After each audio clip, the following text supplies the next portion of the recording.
We speak with Evgenia Belorusec, whose book Lucky Breaks was recently published by the publishing house Artkonekt. The book was translated by Andreј Јованčevski, and its publication was supported by the European Union's Creative Europe program, as well as the Ministry of Culture and Tourism of Macedonia. Evgenia, hi. Hi, glad to be here. In Lucky Breaks, the war almost never appears as a central scene, but rather as something that has altered the characters' lives from the outside. How did you want to portray the war in eastern Ukraine while you were writing the stories from this book? Thank you for the question. And for me, the most important was to show what war does to everyday life of people, and how also everyday life and the experience of everyday life resists the war. I was studying intonation and also how language resists the war, how the ways we think and the ways we speak can build a reality where a war is not allowed to intervene. It is a bit, the idea was not to show the war, but maybe to look behind the scene of the war itself, and to show some different worlds that coexist with the war, but remain mostly invisible or without any attention. Some of your characters seem to exist on the edge between reality and a kind of subtle, absurd, fantastical realm. Is this an aesthetic strategy or an attempt to capture the distorted perception of the world in the times of crisis, in the times of war? Interesting. I wouldn't label this perception as distorted. And as I said, I'm interested in people's intonations, in the way they think, in very different situations. And it's very important not to forget that this so-called irrational is a part of our lives anyway, not only in the situation of war. We fill our lives with fears, with paranoid perceptions, also with different forms of hatred that mostly is irrational, and fantastical images that also are created to support one person are also existing in any times. And maybe when you read this book, you can see what war does to a fantasy world of ours, which exists anyways. And this part of human thinking and imagination was always fascinating me. It was always interesting to me to study it. Yes. The female figures in Lucky Breaks are not shaped simply as symbols of suffering. They are complex subjects with their own irony, fragility, resistance, strength, and weaknesses. Is this also a conscious attempt to rethink the way literature represents women in the context of war?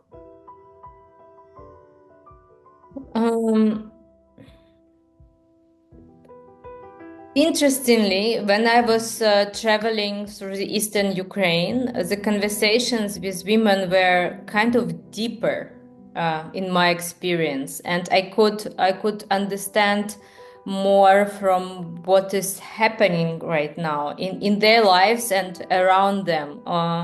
It has also maybe even a political meaning, but not in direct sense. And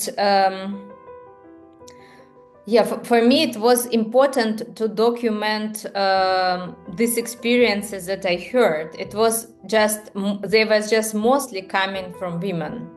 And I wasn't giving myself a task to change the history of literature or to capture women in an unusual role.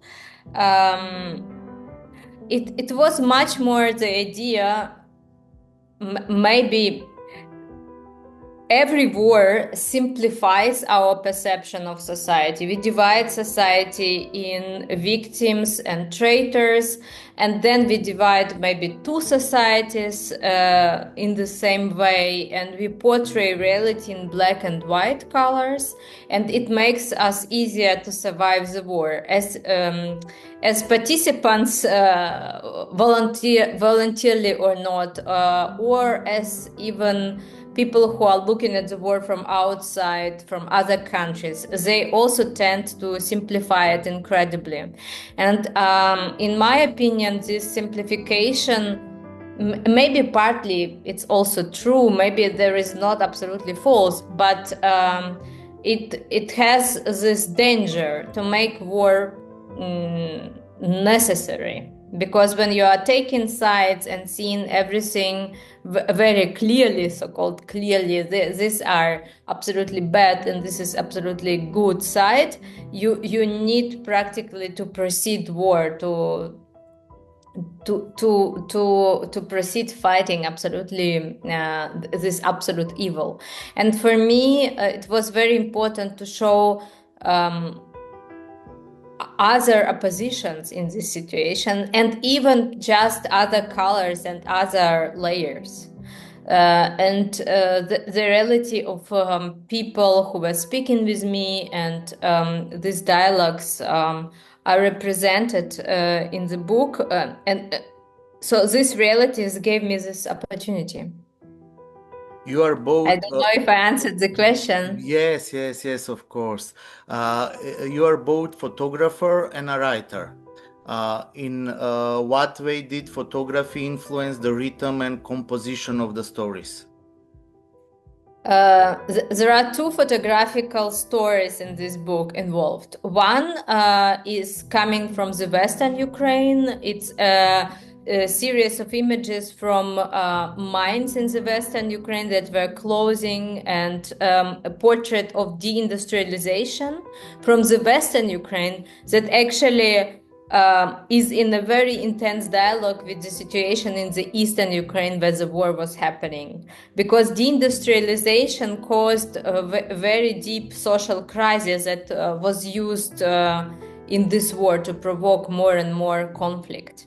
So I showed that it is not a special place, but a special economical situation also that was causing conflicts and causing maybe some sort of collective trauma that that came before war. And it is one series. And another series is called War in Park. And I was walking through Kiev, and after my journeys to Eastern Ukraine, to the war scenes, I was walking through peaceful Kiev, the city where war was not taking place at all, and I was seeing war everywhere. Suddenly I was infected with the war, and I was seeing it in park, in peaceful situations where green grass was covering very beautiful landscapes and people were just relaxing. I was projecting the visions of war there, and I decided to study it with photographical camera and to see if photography, which is working directly with so-called rational reality, what is given, can also capture this emotional state and what we are bringing into the space. We are actually bringing constantly our experiences, and if we are I don't know, if we lived some period of time in the situation of war, we actually are starting seeing traces of it in other realities, other societies. So for me, it was important to put both series in this book. They are like two novels that are not illustrating the text, but more in some sort of a conflict with the text.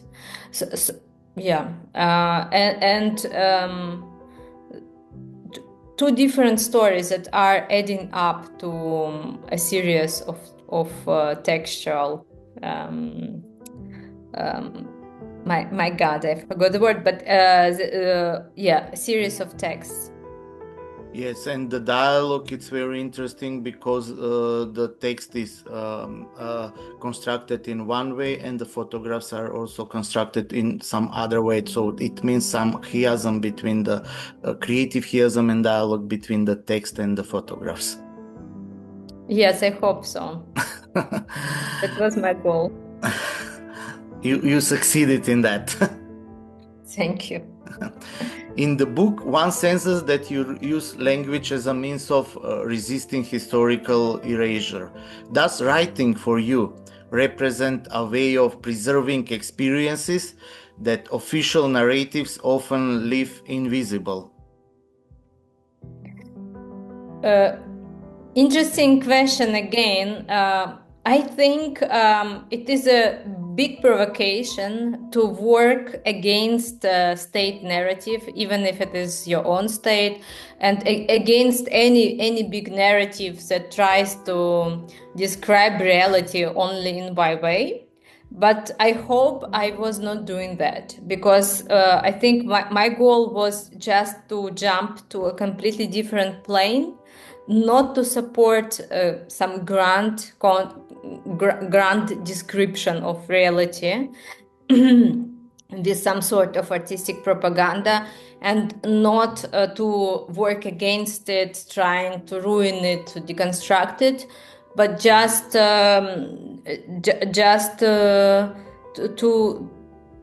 try to look through, try to look at what I see without thinking about it.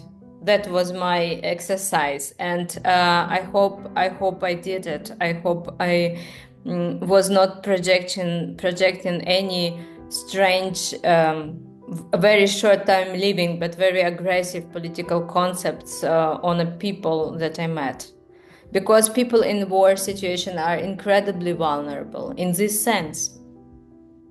Yes, that leads to my next question. The book also raises an important ethical question. How can one tell stories about others people's pain without aestheticizing or appropriating it? How do you personally understand the writer's responsibility when working with other people's lives and vulnerabilities? Yes, it's actually an important question, I think, and I think there is a line in hierarchies of pain that is really dangerous to cross when you are completely protected and visiting painful situations. On the other hand, I think lots of international press constantly work in this kind of overprotected visiting of societies in crises.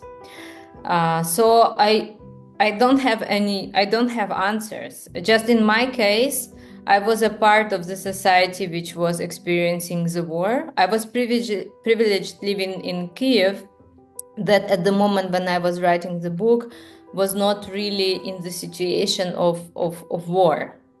So what I tried to do, I tried to include this kind of the idea of these privileges in the book, so you can read it in the book, and you can understand what difference of experiences actually dictates you to see and not to see around you. I hope so. And this is one strategy, and another one, another idea.